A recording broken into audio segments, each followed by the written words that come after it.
everyone. Welcome to another episode of Redeeming Truth. We're talking today about social distancing. Hot topic in today's world, especially with COVID-19 and all that's happening with that. So, social distancing for a Christian, we obviously are going to be physically apart a little bit, a lot of bit.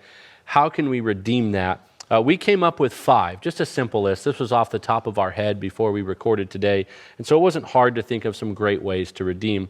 Number 1 is increase family worship.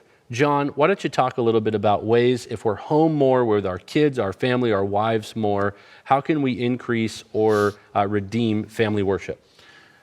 I know that some of you are watching right now going, you're doing a video on social distancing and you're not socially distant. So let's just get that out there right now, okay? Yeah, we know that. Yeah, okay. Now, having said that, when people talk about family worship, I think what happens in Christians, especially Christian dads, is it kind of freaks them out because they think they got to plan a whole church service. Yeah. And so let me just help you with this, okay? The first thing is you don't have to plan a church service. You don't need to get out the hymnal. You don't need to do those things. It's very simple. Whatever part of the Bible that you're reading in the morning, read that with your wife and kids. And then from there, pray about what you just read. The biggest idea in the passage you read, pray about that. Have one of your kids pray about it. So if you're in John 14 and Jesus says, "My peace I leave you, not as the world leaves, but my peace I'm leaving you, so you don't have to be afraid." Okay, then have one of your kids pray about the fear that people are having right now, or how we can respond to fear. Even say that. What could we do that would show that we're trusting the Lord during these times? And so that's one. Another thing is read good books with your kids. And so we're currently reading The Pilgrim's Progress with my kids.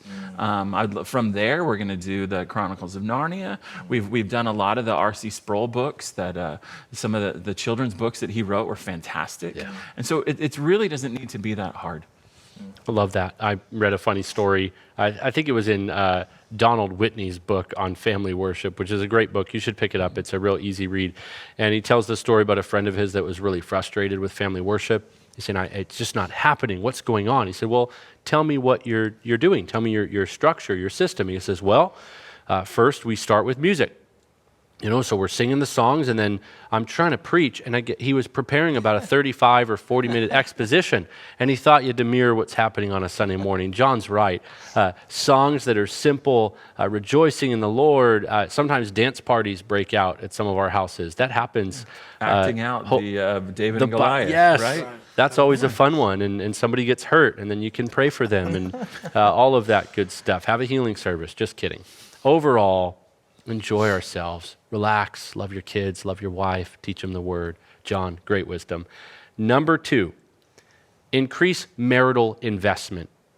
You are, for better or for worse, richer or poorer, till death do you part, going to spend a little more time, I think, near your spouse during a lockdown or a quarantine. So, Dale, speak to this. How can we increase or redeem marital time when some of us are used to being at work all day, and some of us are used to owning our other spaces and no one touching our stuff or whatever, running our own schedule with a calendar, having an assistant help? Who knows?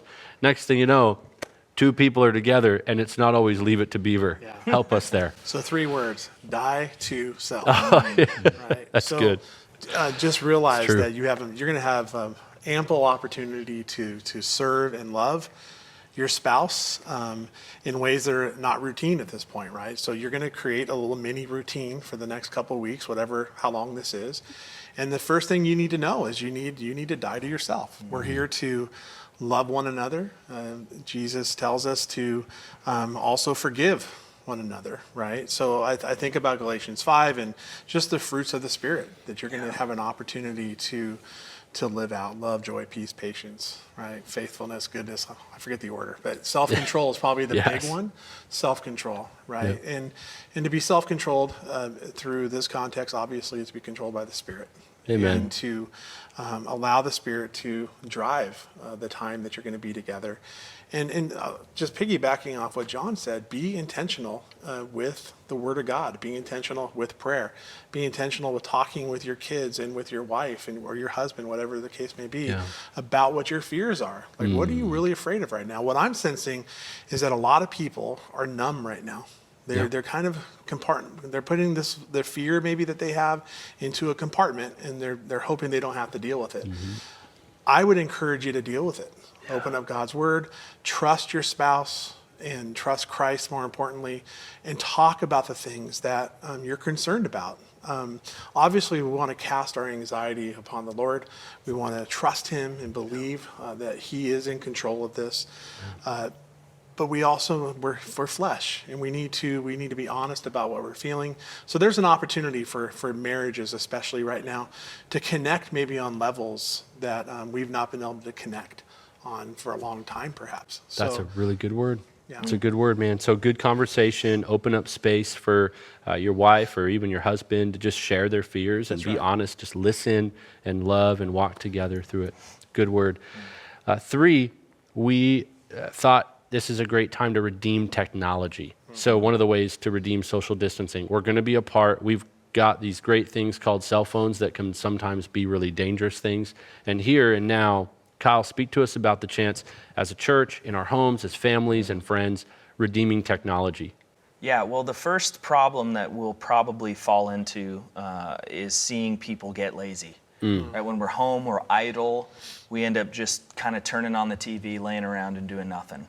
So if we keep the principle of Ephesians 5 alive in our minds, look carefully then how you walk, not as unwise but as wise, making the best use of your time because the days are evil.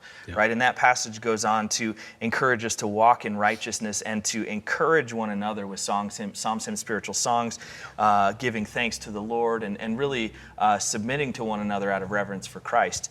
And so if that's the case, we can do that in person or we can do that in isolation because we live in a time where we can talk to each other through technology. So redeeming the time, making the best use of your time is using technology to continue to fellowship, to continue to learn God's word, to listen to sermons, to kind of bone up on those areas of theology that you're lacking, or to teach yourself things that you can then use in family worship times, shepherd your family. And so when it comes to other people outside of your home, phone calls, Skype calls, Facebook messaging, whatever that is, to encourage each other, connect to one another, share what the Lord is teaching you through Twitter and Instagram and Facebook, and use those things purposefully to reach out to not only the people in your church family to continue to encourage them, but also to evangelize the lost. What a great redeeming opportunity for technology there. Love that. It's really good wisdom. Number 4, I'll jump on this one. Permission to rest. Another great way to redeem social distancing. There is going to be this wave of urgency, I think, that will overtake a lot of people. If you're a guy who is used to being a go-getter, or you're a gal out there and you're in the corporate world and you're used to pushing and going, all of a sudden there's this downtime. The boss says, stay home, your paycheck's covered, you're going to be okay, and PTO kicks in and you're sitting at home. What do you do? Give yourself permission to rest. God worked 6, rested 7th, even in creation. That's certainly a model of sorts for us that we can learn from there. Rest is essential. We're allowed it. Now, you're going to have a lot of rest in this case. And so certainly, if you're a leader and you're one of those guys, we're all like this, you're going to create work. You're going to make work for yourself, come up with, you might have John or I or some of us guys out there preaching the grass, in the yard.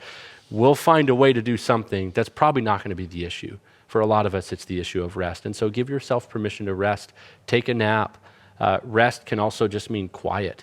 Sit on the patio, pray, think, talk to the Lord.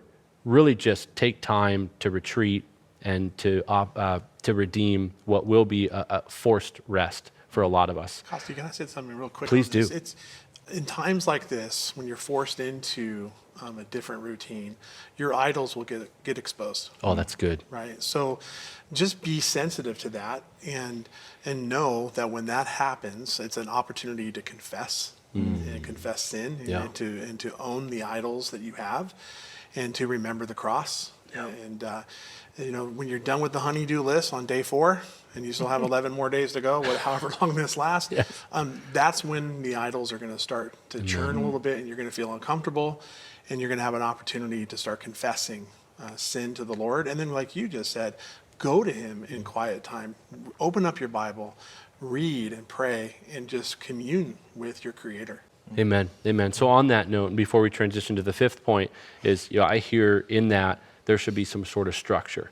We should keep a schedule. We shouldn't just kind of walk through the day thinking, well, whatever, because that's when temptation, idols, all that creep in. So have a structure and build in rest and allow yourself to rest. And when the idols come up, let the Lord crush them. Fifth, we said devotion to Christ, opportunity to redeem our devotion to Christ, which means prayer, time in the Word, loving the Lord. When's the last time you just sang to the Lord and just worshiped in that way? When's the last time you sat and read your Bible and just had an hour after that to read some more? I mean, often breakfast and work and the commute and all that and the noise of podcasts and even this, it might be good for you once in a while. Turn us off. Go be with the Lord. Go get in the Word. John, talk to us about devoting ourselves to Christ and redeeming that one-on-one relationship with the Lord. Yeah, during this time, we're going to be really tempted to be devoted to our news feeds, especially, right? And so we're going to give a lot of attention to that. We're going to give a lot of mental energy to that. And some of that's great. That's fine. But don't make it the only thing, okay? There is, God, we are one of the few generations of Christians that have Bibles. First of all, and then from there, all of the tools that are out there on the internet to study the Bible, like Blue Letter Bible, for instance. There are so many, Bible.ca, Grace to You, there's so many places that people can go to learn the scriptures. And so use that time wisely, use that time well. And then the other part is, it's very easy to think about devotion to Christ being my own personal walk with the Lord, but do not forget that devotion to Christ is seen in the way that you treat other people. And I'm not just talking about our families. I'm talking about the mission of Christ in the world. Like, that doesn't stop. Our meeting together might stop. Our going to various things in our community might stop. But the mission never stops. Amen. And Jesus has placed you where you are in order to advance the mission. That's right. So be thinking about how your devotion to Christ can spread to other people, not just in fellowship, but to lost people who need to know the Christ that you're devoted to. Yeah. That's really good. That's fantastic wisdom. Thank you guys for your wisdom there. So the 5, increase or redeem family worship, redeem marital investment, redeem technology, give yourself permission to rest, and redeem or increase, pour yourself into devotion to Christ, and that includes his mission. Staying on mission as a witness for him. Another episode down. I hope this helps you as you navigate the waters of COVID-19 and beyond. We love you, praying for you, and we'll be back real soon with more.